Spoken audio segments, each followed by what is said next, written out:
जय श्री कृष्ण। एक समय की बात है। एक नगर में एक राजा का शासन था।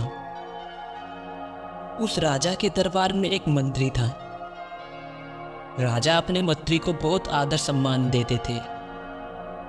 मंत्री ने भी अपने प्रभाव से उन्हें वश में कर रखा था। मंत्री राजा के सभी प्रश्नों का उत्तर अच्छी तरह देता था और मंत्री देवदूतों के विचित्र संवाद सुनाकर राजा को प्रतिदिन प्रसन्न रखता था। मंत्री इतना विद्वान नहीं था जितना कि राजा को लगता था, किंतु दूसरे के मन की बात जानने में कुशल था। राजा की सभा में विद्वान तो अनेक थे, लेकिन वे मंत्री जी से नाराज थे, क्योंकि राजा सबसे ज्यादा मान सम्मान उन्हीं को देते थे। एक बार एक विद्वान ने राजा से कहा, राजन, यह मंत्री कुछ नहीं जानता।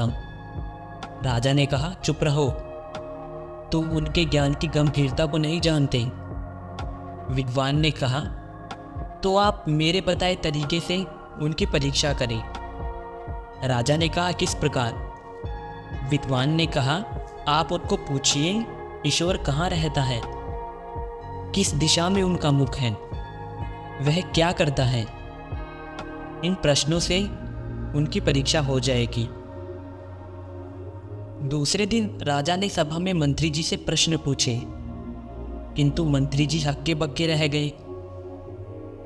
उन्होंने कहा, इस समय मैं प्रमाण सहित सबूत के साथ उत्तर देने में असमर्थ हूं। उन्होंने राजा से 8 दिन का समय मांगा।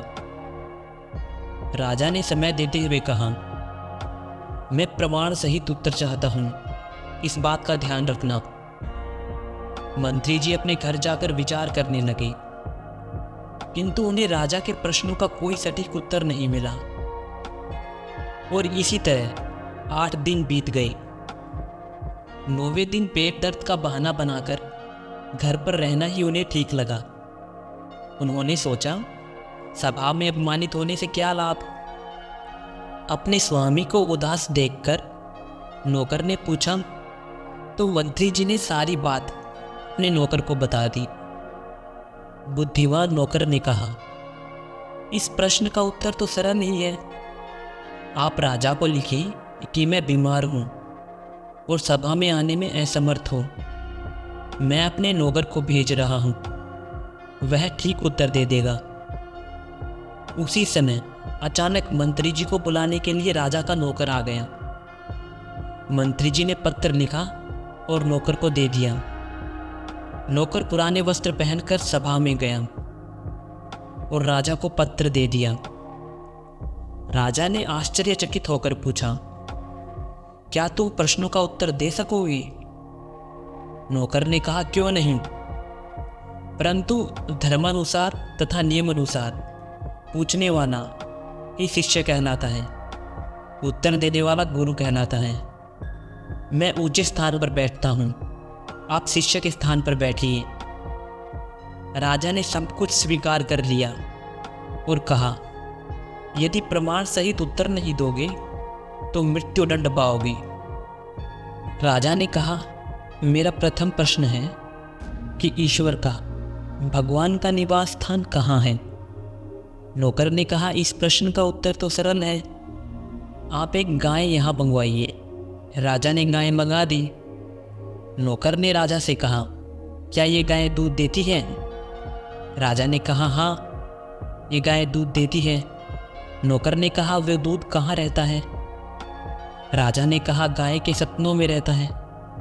नौकर ने कहा, आप झूठ बोल रहे हैं, दूध तो गाय के शरीर में व्याप्त है, स्तन तो केवल दूध के निकलने के स्थान हैं। नौकर ने कहा, आप अच्छा दूध मंगवाइए।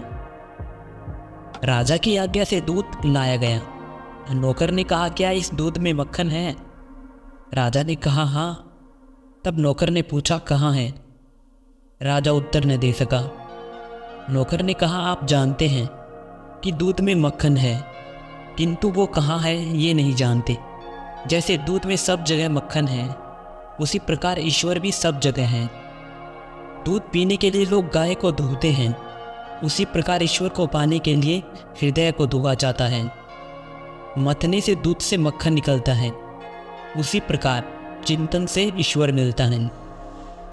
जो लोग ईश्वर को स्वर्ग में रहने वाला मानते हैं, वे आंख वाले होने पर भी अंधे हैं। राजा ने दूसरा प्रश्न पूछा, ईश्वर का मुख किस दिशा में है?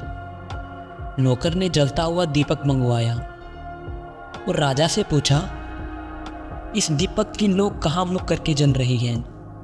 राजा ने कहा, इस दीपक की लौ का मुख तो सब ओर है।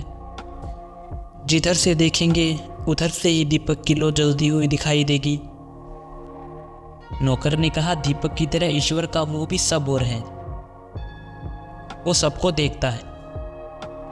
राजा ने तीसरा प्रश्न किया, ईश्वर क्या करता है?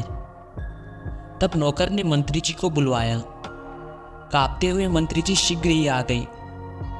उन्होंने नौकर को ऊंचे आसन पर और राजा को भूमि पर बैठे हुए देखा।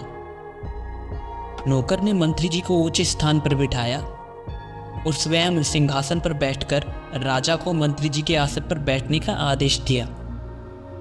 नौकर ने फिर कहा, ईश्वर इसी प्रकार सबको अपने अधिकार में लगाकर संसार में निरंतर परिवर्तन करता रहता है। यह संसार चक्र को चलाता है। ईश्वर योग्यता अनुसार सबको कार्य में लगाता है। राजा अपने प्रश्नों के उत्तर पाकर बहुत प्रसन्न हो गई। उसने बुद्धिमान नौकर को उच्च पद पर नियुक्त किया। नौकर के प्रभाव से मंत्री महोदय की प्रतिष्ठा भी बची रही।